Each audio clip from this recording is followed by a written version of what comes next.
Praise the lord. ఈరోజు వాక్య భాగం మలాకీ గ్రంథం 3వ అధ్యాయం 17వ వచనం. నేను నియమింపబోవు దినము రాగా వారు నావారై నా స్వకీయ సంపాద్యమయుందురు. తండ్రి తన్ను సేవించు కుమారుని కనికరించినట్టు నేను వారిని కరుణింతునని సైన్యములకు అధిపత్యకు యెహోవా సెలవిచ్చుచున్నాడు. ఈరోజు ఈ వాక్య భాగం ద్వారా దేవుడు మనతో మాట్లాడుతూ ఉన్నారు. ఈ మలాకీ గ్రంథం 3వ అధ్యాయం 17వ వచనం కనుక మనం చూస్తే, నేను నియమింపబో దినము రాగా వారు నావారై నా స్వకీయ సంపాద్యమై ఉందురు. తండ్రి తన్ను సేవించు కుమారుని కనికరించినట్టు నేను వారిని కరుణింతునని సైన్యములకు అధిపతి యెహోవా సెలవిచ్చున్నాడు. మరి దేవునికి చాలామంది కుమారులు ఉన్నారు. ఆ కుమారుల్లో సేవించే కుమారుని కనికరించినట్లుగా ఆ దినమున నేను వారిని కనికరిస్తాను. సేవించడం ఏంటి? దేవుని కనికరం పొందుకోవడానికి అని అంటే, సేవించడం అనేది ఎగ్జాక్ట్గా ఏం చెప్తుందంటే హత్తుకొని ఉండడం, ప్రభువుని హత్తుకొని ఉండడం.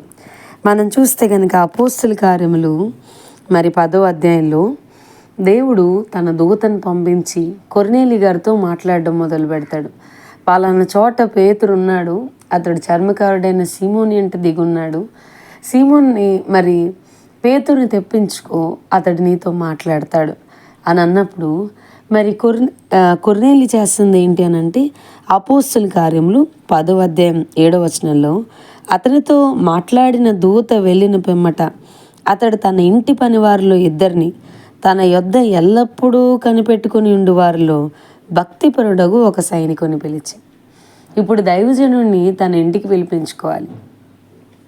అప్పుడు మనం చూస్తే కనుక తన యొద్ద ఎల్లప్పుడూ కనిపెట్టుకుని ఉండేవారిలో భక్తి గల ఒక సైనికుడిని పిలిచి ఆ బాధ్యతను కొర్నేలి అప్పగించటం మనం చూస్తాను. తన యొద్ద ఎల్లప్పుడూ కనిపెట్టుకుని ఉండేవారిలో ఒక సైనికుడిని.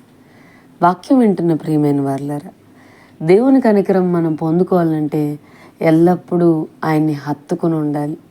చాలాసార్లు మన అవసరానికి మాత్రమే దేవుని దగ్గరికి అప్రోచ్ అవుతాం, దేవుని దగ్గరికి వస్తాం, మనం చెప్పాలనుకున్నది చెప్తాం, వెళ్ళిపోతాం. కానీ దేవుడికంట ఎలాంటి కుమారులు కావాలి అని అంటే, తన యొద్ద ఎల్లప్పుడూ కనిపెట్టుకుని ఉండేవారి కొరకు, అలాంటి వారిని కరుణించడానికి, అలాంటి వారికి నమ్మకమైన తన బాధ్యతలను అప్పగించడానికి దేవుడు ఇష్టపడతా ఉన్నాడు. ఆయన దగ్గర మనం చూస్తే కనుక అపోస్తల కార్యముల్లో అతడు వచ్చి బర్నబా వచ్చి చెప్తా ఉన్నాడు 12వ అధ్యాయంలో, అతడు వచ్చి దేవుని కృపను చూసి సంతోషించి ప్రభువును స్థిర హృదయముతో హత్తుకొనవలనని అందరినీ హెచ్చరించి, స్థిరమైన హృదయంతో ప్రభువుని హత్తుకోవడం ఎట్లనో మనం నేర్చుకోవాలి. పరిస్థితులను బట్టి మన భక్తి మారిపోకూడదు. ఒక కుమారుని తన తండ్రి అట్లా కరుణిస్తాడు, అట్లా కరుణిస్తాను, నన్ను హత్తుకుని ఉండమని ప్రభు చెప్తున్నాడు. వేరేది కూడా మనల్ని దేవుని నుంచి దూరం చేయడానికి వీల్లేదు. వేరేది కూడా మనకి దేవుని పట్ల ఉన్న ప్రేమ తగ్గించడానికి వీల్లేదు. ఎల్లప్పుడూ ఆయన హత్తుకుని ఉన్నప్పుడు దావీదంట తన పరిస్థితులు తనకు అర్థం కాకపోయినా అందరూ తృణీకరించిన ప్రభువుని హత్తుకుని ఉండడం ఎట్లనో నేర్చుకున్నాడు.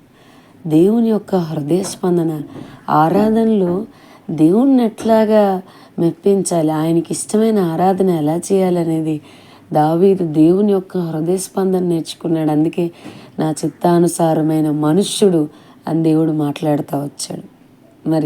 హత్తుకుని ఉన్నప్పుడు ఒక దినం వచ్చింది, గొర్రెల కాపరిని దేవుడు సింహాసనం మీద దేవుడు హెచ్చిస్తూ వచ్చాడు, రాజుగా చేశాడు.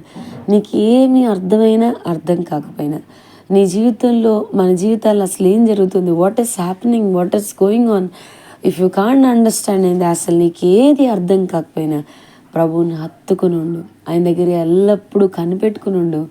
ఆయన కనికరం మన మీదికి వస్తుంది. ఒక దినం మన దావీదు దేవుడే మన దేవుడు. దావీదుని జ్ఞాపకం చేసుకున్నట్లుగా ప్రభు ఒక దినం మనం తప్పకుండా మనల్ని కూడా జ్ఞాపకం చేసుకుంటాడు, మన కొమ్మును పైకెత్తుతాడు. దేవుడు ఈ వాక్యం మనందరి జీవితాల్లో నెరవేర్చునుగాక. ఆమెన్. ప్రార్థన చేసుకుందాం. ప్రభు, ఈరోజు వాక్య భాగం ద్వారా మీరు మాతో మాట్లాడినందుకు వందనాలు. వాక్యం ఉన్న మా ప్రియులైన వారిని అందరినీ దీవించి ఆశీర్వదించమని యేసు నామమున అడిగి వేడుకొంచున్నాం తండ్రి. Amen. God bless you and have a blessed day.